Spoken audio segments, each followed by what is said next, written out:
Hello there. 6 minutes? How much time we got? Yeah, great start. Yeah, I figured it's time to do another video for this channel, Evolution of Love. And I think I talked about this before, but let's revisit this. This is like the genesis of how this book came to be. Um, so let's start with like high school and junior high, and then, my teenage years. I sucked with dating. I went to like the junior prom or a couple of big dances, but wasn't comfortable talking to girls. I had low self-esteem. I was awkward and dorky. My dress was weird. I was kind of maybe on the spectrum of autism. I don't know, but just kind of well, you've seen my videos. I'm an oddball, spaz. And then even in my 20s, I had a college girlfriend, off and on for a couple years. It was a big learning experience. Uh, but even with her, like when we broke up, I still had low self-esteem, thinking, "Well, that's the only girl that's ever gonna fall for me." And I dealt with that for a while. And at some point, you snap, or at least I did, and say, well, "That's just nonsense, dude. She found you attractive. Other women will, maybe not all of them, but somebody out there will be attracted to you."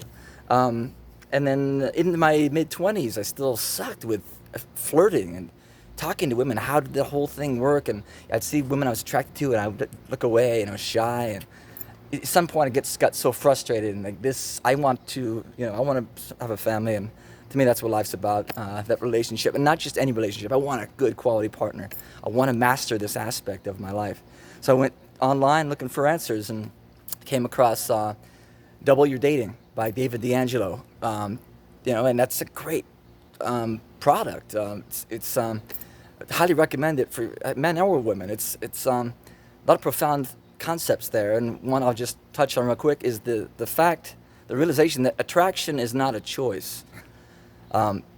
Women are hardwired to attract to certain types of behavior and characters or confidence, and men to a degree, but also more physically attracted. And it's not a choice. I never chose who I'm attracted. It's instant. It's hardwired. Great course that eventually then got me on the ball and came darn near to mastering the whole thing, and in my own way. It's not about pickup lines, but just having that right inner dialogue and self confidence, and realizing it's okay if you get shot down. It's not going to work out all the time. And then in my 30s and hitting the clubs in LA and dancing, and there's attractive women all over the place, and I pretty happy with the women I got involved with. I mean, they were great women, and to me, super attractive, and always felt flattered, and not proud, but flattered that they found me that attractive to get involved with me. But ultimately, in my late 30s, after a string of breakups, usually me just realizing that's not right, or I'm not done looking. There's something else out there, knowing that intuitively. I feel like just every time I would break up, and in the most delicate way I possibly could, trying to explain, look, I care about you, and you're awesome. I need to, I'm attracted to someone else, or we're not compatible. What hit me was all the flack, the negative pushback, and the tears and the sorrow. And I just got to a point where after so many of them, it was so intense. In my early 40s, I guess, I just decided, like, I can't keep doing this. I'm doing something wrong. I don't know what it is, but I don't even want to flirt with girls anymore, even though I'm attracted to them, because I play out the future and just see the same ending. She's going to end up hating me or getting hurt or wishing that she never got involved with me in the first place, and I don't want to go through life like that. So I stopped dating altogether at the height of my powers and prowess. And in my prime, I stopped because I didn't want to be that guy. And in that time, I met a new friend, and we just started talking about these concepts, and he acted as my therapist, really. Just listened to me, what went wrong, and what I think could be done better. And through those conversations, really fleshed out this concept. And he disagreed with me the entire way, didn't understand anything of what I said. But his reluctance to it helped force me to crystallize what it is that I believe and what I want. And like I said, call this my mission statement. Things we think but do not say. I cannot be the only one who resonates with these concepts, but I don't hear anyone else saying it, so therefore it falls on me. As controversial as it might seem, my heart's in the right place to help people. And ultimately, what this should do for you is just help you, if not totally alleviate, to a high degree, help eliminate the fear of getting out there, getting in a relationship, should it not work out.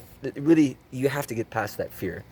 And then to should it end, which it probably will end, in my opinion. That should it end, it's not the end of the world. It really doesn't. It's not going to cause a year, 2 years of brokenhearted, down in the dumps. It doesn't have to. It shouldn't have to be 2 weeks. If you go in clear-eyed from the beginning, with that expectation of, hey, who knows? We have a lot to learn about each other, but let's take this ride together and see what happens. And if you both have high expectations in terms of what you're looking for, then that's good.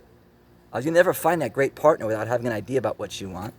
And then again, for any number of valid reasons, should the relationship not work out for 5 years or whatever, a lifetime, it's not even shocking. It's just, okay, what's not a surprise? We had a good time, we learned, we grew together. And so that's kind of how it came to be. I didn't want to publish it because I thought, this is going to upset a lot of conservative people who, and I respect different opinions, but who think marriage is a great thing, and free to disagree. Hope that makes sense and helps you, and you can check the other videos here, and hopefully this will help you, and at some point this will catch on. Have a great day. Bye.